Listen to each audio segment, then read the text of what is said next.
So I am just giving you one of the prime ways कि जिस तरीके से मैं आपके टॉपिक्स को, आपके सिलेबस को, आपके पोर्शंस को कवर अप कराऊंगा। Just like I am going for class 9th ICSE, there is a chapter called as election.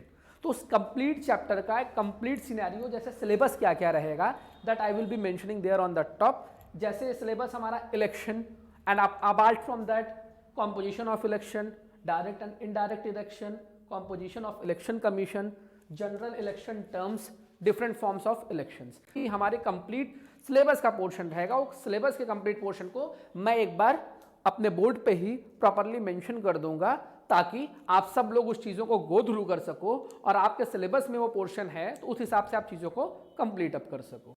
Like this chapter election, so what we will do, इस पूरे के पूरे चैप्टर में हम लोग इलेक्शन का जो बुकिश लैंग्वेज है, फिर जो बुकिश नॉलेज है, उसको तो गो थ्रू करेंगे, लेकिन उसको हम अपने रियल लाइफ में इंप्लीमेंट करके पढ़ेंगे, कि ताकि ये चीज़ें हमें लॉन्ग टर्म के लिए याद हो सकें और उसके बाद जो एक्चुअल मीनिंग और जो एक्चुअल कॉम्पोजिशन और फंक्शन है इसका, ये हमारे लिए क्लियर अप हो सके। पहला टॉपिक हमारे पास होता है what do you mean by election. तो election is a way, election is a process through which we vote to choose our representative.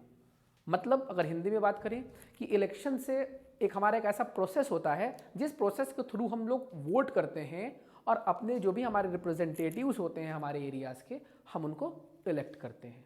अब इलेक्शन टॉपिक क्लियर है, so we will be writing this topic also in upcoming times. I am just giving you a complete framing of this chapter. जो chapter को हम लोग go through करेंगे, पहले हम लोग कंप्लीट चैप्टर की फ्रेमिंग करेंगे और उस चैप्टर से रिलेटेड जितने भी नोट्स होंगे, जितने भी की पॉइंट्स होंगे, या फिर जितने भी हमारे अलग अलग पीडीएफ्स होंगे, वो भी मैं आपको सेपरेट प्रोवाइड कर दूंगा। तो इलेक्शन टॉपिक इज क्लियर। अब हमारा दूसरा टॉपिक क्या है, what is the composition of elections. तो इलेक्शन का कॉम्पोजिशन हमारे एरिया के हिसाब से डिफाइन होता है कि किस एरिया में हमारा इलेक्शन होना है, किस एरिया में हमारा इलेक्शन नहीं होना है। इलेक्शन हमारे अलग अलग पार्ट्स पे होते हैं, अलग अलग लेवल्स पे होते हैं।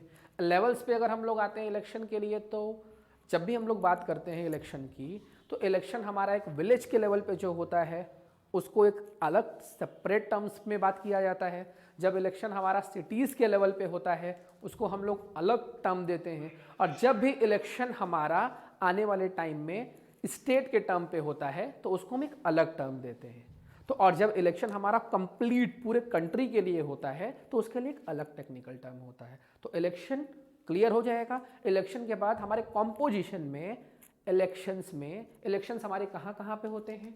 इलेक्शंस हमारे विलेजेस में भी होते हैं, इलेक्शंस हमारे सिटीज़ में भी होते हैं, इलेक्शंस हमारे स्टेट्स में भी होते हैं, इलेक्शंस हमारे स्टेट्स, सिटीज, विलेज, कंट्री में भी होते हैं।